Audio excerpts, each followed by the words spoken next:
ভাইয়ের খালি নামটা বদলেছে, বাট বড় ভাই কিন্তু চেঞ্জ হয় নাই।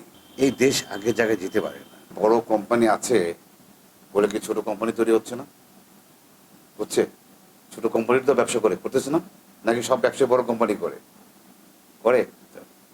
আপনি বড় দল আছে, ভেরি গুড, বাট অ্যাকচুয়ালি বড় দলের ওই যে যেটা আমরা বলি স্বৈরাচারের যে নেচারটা, যার জন্যই তো বাংলাদেশের ছাত্র জনতার নেতৃত্বে আমরা স্বৈরাচারকে সরাই। বাংলাদেশ রিপাবলিকান পার্টি এটা এমন একটা দল, শুধু ক্ষমতায় যাওয়ার জন্য, চেয়ারে বসার জন্য এই দলটা তৈরি করি। এই দলের মূল লক্ষ্যটা এগুলো সবার আগে দেশ। আমরা যেটা করব সেটা হলো যে মনে করেন যে দেশের যারা দুর্নীতিবাজ বলা হয় আর কি, সমাজে যাদের পরিচয় যে মানুষের মিল ফ্যাক্টরি, RICL TMX যুগের পর যুগ স্থাপনা থাকে মজবুত। রাস্তাঘাটে চাঁদা ওঠানো, রিক্সা থেকে চাঁদা নেওয়া, বেবি ট্যাক্সি থেকে চাঁদা নেওয়া, মাদকের সাথে জড়িত, যেগুলো প্রশাসনিক কাজ, বাট প্রশাসনকে সাহায্য করার জন্য যা যা করা দরকার আমরা তাই করবো আর কি। সাবেক সেনাবাহিনীর লোকজন, তারা সেনাবাহিনীতে চাকরি করার আগেই কিন্তু তারা কোরআন শরীফ কিন্তু শপথ নেই, দেশের জন্য তারা জীবন দিতে সবসময় প্রস্তুত।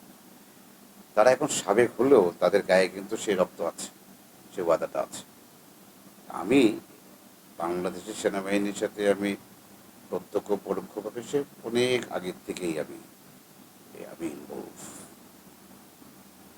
আমি বাংলাদেশের সেনাবাহিনী বলেন, আমাদের সরকারি কর্মচারী যারাই আছেন আর কি, আমি সবাইকে এক কথাই বলবো আর কি, যে আমাদের দেশ হলো সবার আগে। এই দেশ আগের জায়গায় যেতে পারে না, যাওয়া উচিত না, তাহলে জাতির সাথে বেইমানি করা হবে। কিছু লোকের স্বার্থের কারণে আমরা সবাই দেশটাকে ধ্বংস করতে পারবো না। বলেন, আমার বাংলাদেশ কিন্তু একটা পরিবার। আমাদের এই পরিবারে আমরা সবসময় একটা জিনিস চিন্তা করি, আমাদের সব ভালো মানুষ একলোকে থাকতে হবে। আমাকে একদিন একটা রিক্সাওয়ালা বলতেছিল, আমাদের দিকে তো কেউ তাকায় না। আসলে কথাটা সত্য। এই দেশে বাংলাদেশের ইনকামটা কোন জায়গায় জানেন? নাম্বার ওয়ান ইনকামটা যারা আমাদের দেশের সাধারণ মানুষ যারা বিদেশে চাকরি করতে গেছে, তাদের রেমিটেন্সে বাংলাদেশ চলতেছে। তারাই যদি তাদের ভোটার অধিকার না পায়,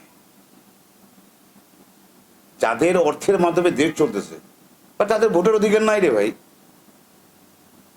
মানে এটা জুলুমের যে দেশ। আমরা জাপানে দেখছি, শুনছি, ছোটবেলা থেকে দেখে আসছি, শুনছি, সিনেমায় দেখছি যে ইয়াকুজা মাফিয়া, ইংলিশে বলে যে মাফিয়া। সর্বদিকে যেখানে তাকানি তো মাফিয়া স্টেট, সেই মাফিয়া স্টেট। আপনি কথা বলে অস্ত্র নিয়ে আসবে, গ্যাং পাঠাবে, আর ওই যে সরে যায় সরকারের সময় আপনারা সবাই শুনছেন না, বড় ভাইয়ের হুকুম, একই বড় ভাইয়ের হুকুম আগে এখানে। ভাইয়ের খালি নামটা বদলেছে, বাট বড় ভাই কিন্তু চেঞ্জ হয় নাই। বাংলাদেশে একটা জিনিস, যারা অরিজিনাল ক্রিমিনাল তারা তোষামতি করে, তেল মাখে, তারাই বাংলাদেশে কিন্তু ভালো আছে। কৃষক বলেন, এদের সবার সাথে ডাকাতি করতেছে ভাই, যে ডাকাত থাকলে এলাকা সবাই বেরোয়া ডাকাত দৌড়ে দিয়ে কিন্তু ধর ধর ধর ধর পিটা। আমার মনে হয় যে বাংলাদেশের জনগণ, আমরা সবার যে দায়িত্বটা আমি মনে করি আর কি, আমাদের সামনে এটা করতে হবে, যাতে ইহো জিন্দিগিতে আমাদের বাংলাদেশের জনগণের সাথে কেউ ডাকাতি করতে না পারে, ডাকাতকে দৌড়াতে হবে। রূপগঞ্জ নিয়ে আমি কথা বলার কারণটা কি জানেন? বাংলাদেশের যে কোনো উপজেলা থানা, আমি চ্যালেঞ্জ দিয়ে বলতে পারবো, রূপগঞ্জের চেয়ে ডেঞ্জারাস উপজেলার থানা বাংলাদেশে কোথাও নাই। আমি বর্তমান রূপগঞ্জের ওসি বলেন, প্রশাসন থেকে আমি যে আশাটা করি আর কি, অ্যাটলিস্ট রূপগঞ্জে ক্রাইম আর মাদক, সন্ত্রাসী, চাঁদাবাজি, বাংলাদেশে কোনো দল কে বলছে চাঁদাবাজি করার জন্য? আমাদের কি দলের কোনো যে ওই যে নিবন্ধনে যে আপনি নানান ধরনের ধারা যে আছে, এদিকে লেখা আছে যে চাঁদাবাজি করতে হইব? ওটা কি বৈধ না অবৈধ? অবৈধ।